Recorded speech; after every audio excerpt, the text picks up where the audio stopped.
안녕. 내가 또 왔어. 우선 저번 글에 달린 질문들에 대한 대답부터 하고 시작할게.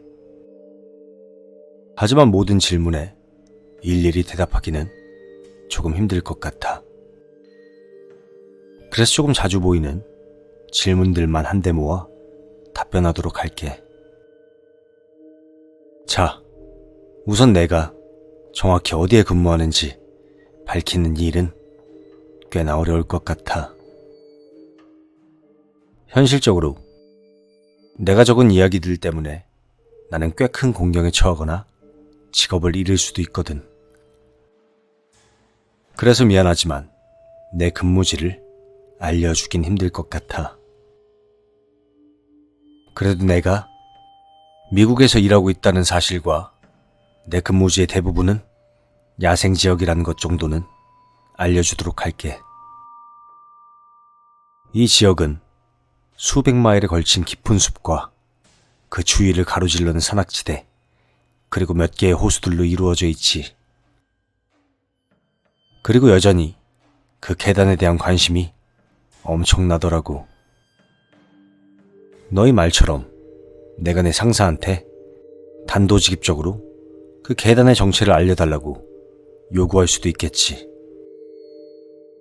하지만 내 상사가 답을 알고 있을지는 둘째치고, 그런 행동 자체는 내 직장을 걸고 해야 하는 일이라는 걸 모두들이 이해해줘. 그 대신 이제 더 이상 산림청에서 근무하지 않는 은퇴한 상관이 한 명 있거든. 한번 그 사람에게 계단에 대해 물어볼 수 있는지 내가 한번 확인해 볼게. 아마 이번 주말쯤이 될 거야. 무언가 답변을 얻으면 너희에게도 반드시 알려주도록 할게. 그리고 산림구조대원이 되는 법을 묻는 사람도 많았지. 내가 해줄 수 있는 가장 현실적인 조언은 너희 지역 근처에 산림부서를 찾아가 보라는 거야. 숲이 우거진 지역의 산림부서에서는 대개 트레이닝 코스를 운영하거든. 거기서 각종 조치와 대처법을 배우고 일반인들이 취득할 수 있는 자격증에 대해서도 천천히 설명해 줄 거야. 사실 나도 그런 트레이닝 코스를 통해 이 일에 입문하게 되었어. 몇 년 정도 자원봉사 구조대원으로 일하다가 결국은 정식대원으로 선발될 수 있었지.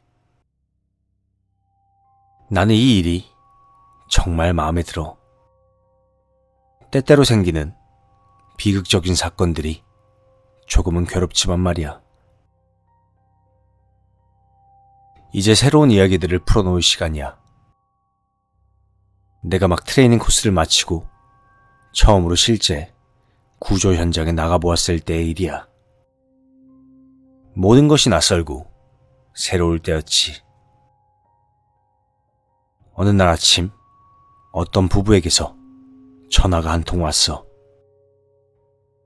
말을 하던 건 남편 쪽이었지. 목소리가 하도 상기되어 있어 우리는 그가 하는 말을 한 번에 알아들을 수가 없었어.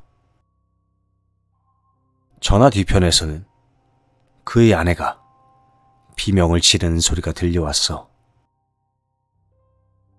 남편은 제발 이쪽으로 빨리 와달라고 그렇게 우리에게 부탁했지. 우리가 부랴부랴 그 장소에 도착했을 때 남편은 그의 부인을 부축하고 있었어. 그리고 부인 쪽은 잔뜩 웅크린 채 품에 무언가를 안고 있었지. 그녀는 여전히 비명을 지르고 있었어. 그리고 남편은 계속 흐느끼고 있었지. 그때 남편이 우리를 발견하고는 소리를 마구 지르며 우리 쪽으로 달려왔어. 그리고 빨리 앰뷸런스를 불러달라고 했지. 하지만 이런 산악지형에 당장 앰뷸런스를 불러오는 것은 굉장히 힘든 일이었지. 그래서 우리는 그에게 그녀의 상태가 걸을 수 없을 정도냐고 물었어. 남편은 하도 흥분한 상태여서 베테랑 대원 중 한 명이 그를 진정시키기 위해 가진 노력을 다해야 했지. 나는 아내 쪽으로 가서 그녀에게 무슨 일이 벌어진 거냐고 재차 되물었어. 그녀는 딱딱하게 굳은 채 뭔가를 꼭 껴안고 벌벌 떨고 있었지. 나는 그녀 옆에 쪽으로 앉아 그녀가 품에 뭘 안고 있는지 확인하려고 했어. 그리고 그것은 온통 피로 뒤덮인 그 무언가였지. 어렴풋이 그것의 형태를 확인하자 심장이 덜컥 내려앉는 것 같았어. 그것은 작은 아이였어. 죽은 것이 분명해 보였지. 아이의 머리는 한쪽으로 축 늘어져 있었고 온몸에는 작은 생채기가 가득했어. 살면서 시체를 본 일이 그것이 처음은 아니었지만 그렇게나 어린 아이는 한 번도 본 적이 없었지. 머리가 온통 멍해졌어. 정신을 차리는데 몇 초가 걸렸고 나는 자리에서 일어나 베테랑 대원 중 한 명에게 상황을 설명했어. 부인을 진정시키고 사망한 아이를 확인할 수 있게 설득하는데 모두 1시간 가까이 걸렸어. 우리가 아이를 확인하려고 할 때마다 부인은 심하게 발작하며 절대로 애를 뺏어갈 수 없을 거라고 우리들에게 말했지. 아이의 상태는 전혀 문제가 없고 그냥 자기와 아이를 가만히 내버려 두면 곧 모든 게 괜찮아질 거라고 했어. 그러다 마침내 베테랑 대원 중 한 명이 그녀를 진정시키는 데 성공했지. 그리고 결국 그녀는 아이의 시체를 우리에게 건넸어. 우리는 그들을 안전한 지역으로 이송하는 데 성공했지. 그리고 응급진료팀이 아이의 상태를 확인하러 왔어. 하지만 그들이 할 수 있는 일은 없었어. 그들은 아이가 사망한 것이 확실하다는 진단을 내려주었지. 머리에 받은 강한 충격으로 인해 단숨에 사망한 것 같다고 말이야. 그렇게 일은 마무리되었어. 내가 더 할 수 있는 사실은 없었지. 하지만 나는 진료팀의 간호사 중 한 명과 친한 친구 사이였고 나중에 그녀를 통해 정확히 무슨 일이 벌어졌는지 전해드릴 수 있었어. 그 부부는 애를 유모차에 태우고 하이킹을 하고 있었대. 하지만 애가 보채기 시작해서 부부는 걸음을 멈췄지. 아빠 쪽이 아이를 유모차에서 꺼내 안고 있었대. 아이가 조금 진정하고 조용해지기를 바라면서 말이야. 아빠는 아이에게 옆쪽의 작은 도랑을 구경시켜주고 있었지. 엄마는 아이가 좋아하는 모습을 보며 아이와 아빠 쪽으로 다가왔어. 그러다 결국 진흙으로 된 바닥을 잘못 디디게 되었고 엄마는 아빠 쪽으로 미끄러져 넘어지게 되었지. 아빠는 아이를 떨어뜨렸어. 아이는 20피트쯤 되는 도랑 아래로 떨어져 바위에 머리를 부딪히게 되었지. 아빠는 허겁지겁 도랑을 뛰어내려갔어. 하지만 아이는 겨우 15개월밖에 되지 않은 상태였지. 그만한 사고를 버텨낼 능력이 없었던 거야. 그렇게 아이는 죽었어. 두 부모님 앞에서 말이야. 연이어 발생한 우연들이 최악의 결과를 불러오게 된 거지.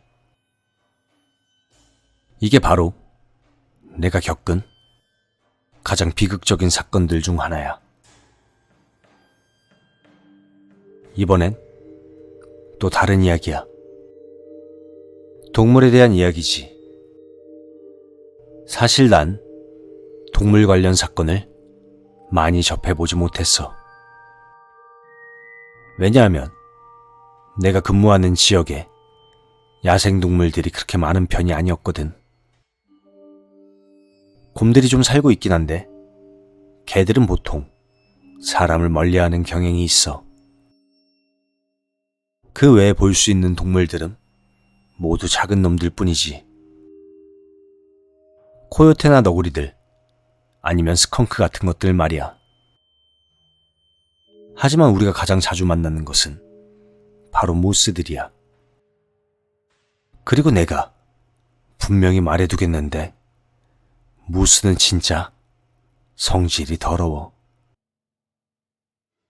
그 커다란 사슴 녀석들은 이유를 막론하고 모든 것들을 쫓아다니지. 그리고 네가 암컷모스와 그 새끼가 같이 있는 것을 마주쳤다면 신에게 자비를 구해야 할 거야. 한 번은 커다란 수컷모스에게 쫓기다가 나무에 기어 올라간 남자가 구조 전화를 건 일도 있었지.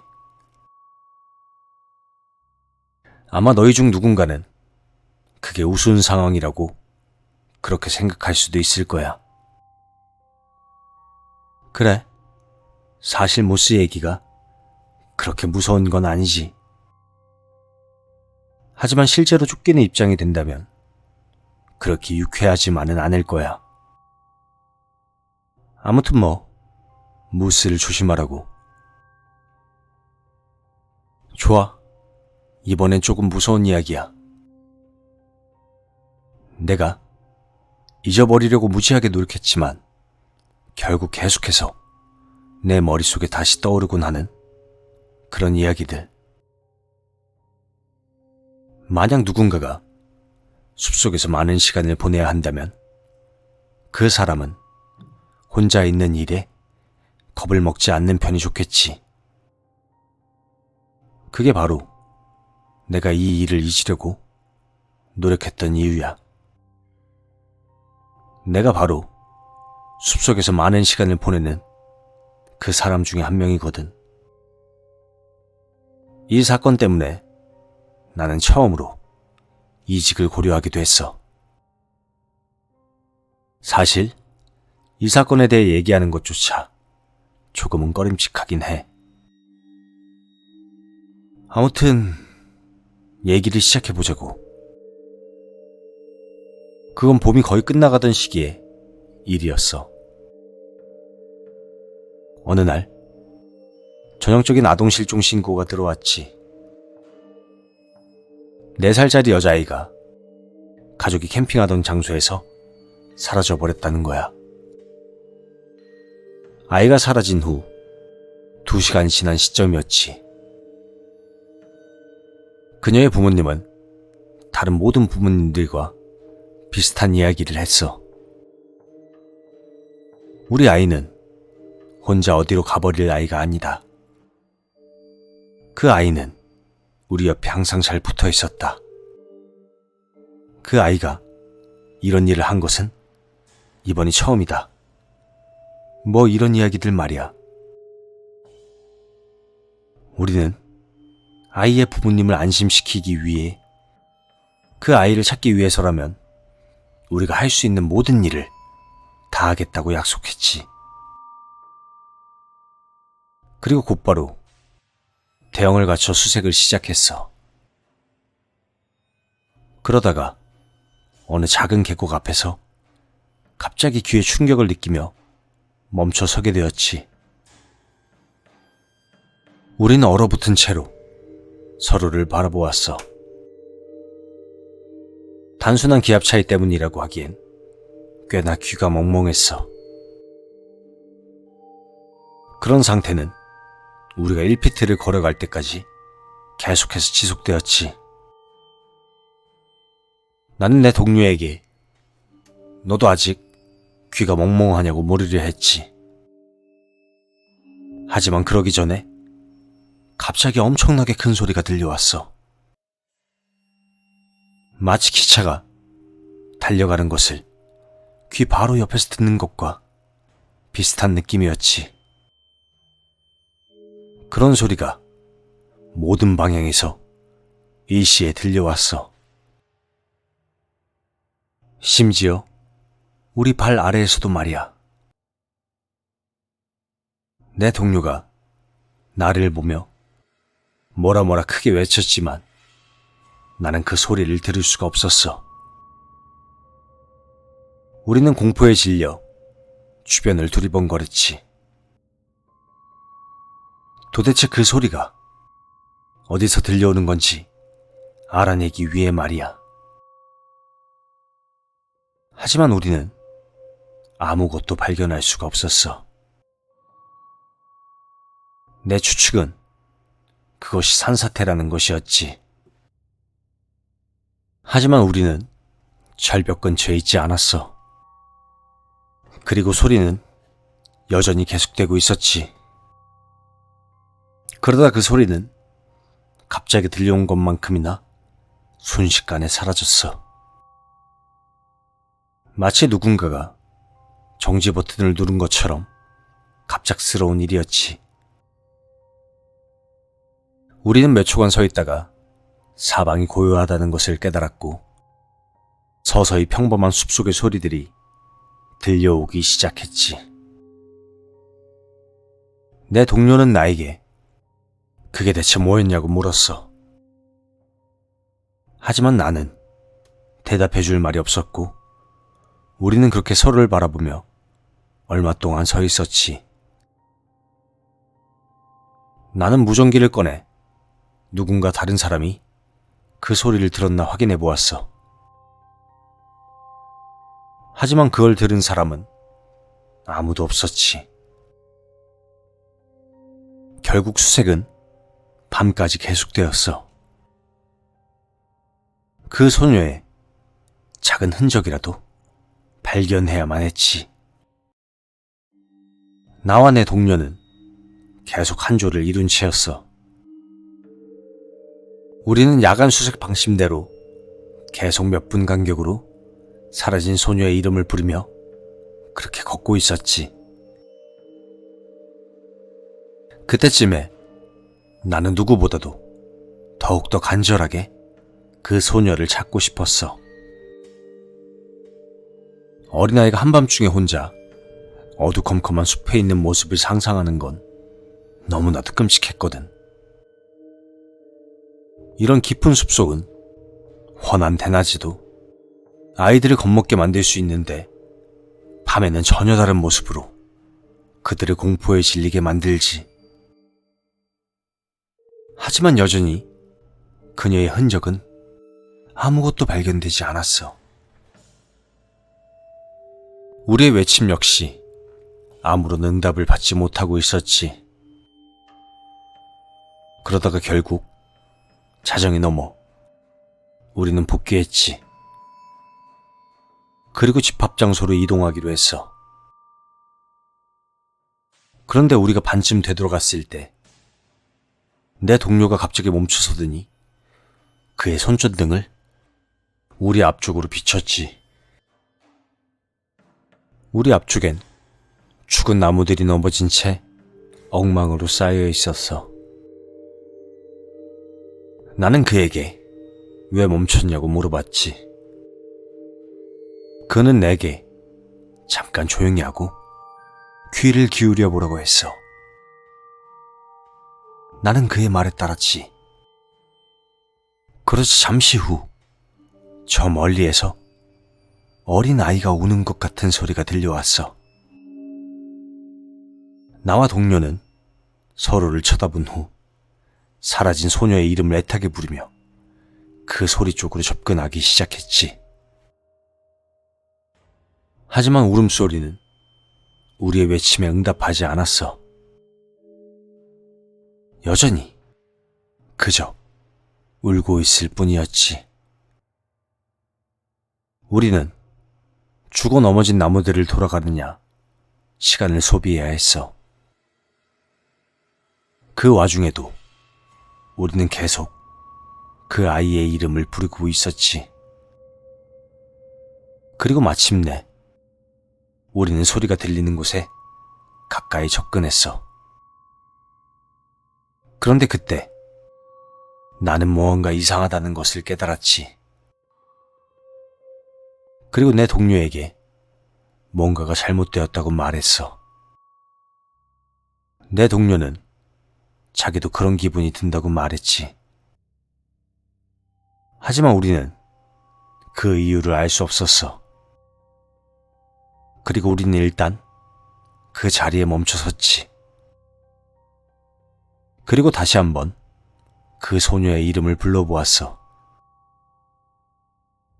그리고 또 한번 귀를 기울이는데 그제서야 우리는 그 기묘한 느낌의 이유를 알아차릴 수 있었지. 멀리서 들려오는 그 울음소리는 계속 반복되고 있었던 거야. 작은 흐느낌에서 한번 크게 울고 그 다음은 작은 딸꾹질, 그리고 다시 작은 흐느낌으로 돌아가 계속 같은 소리를 반복해서 내고 있었지.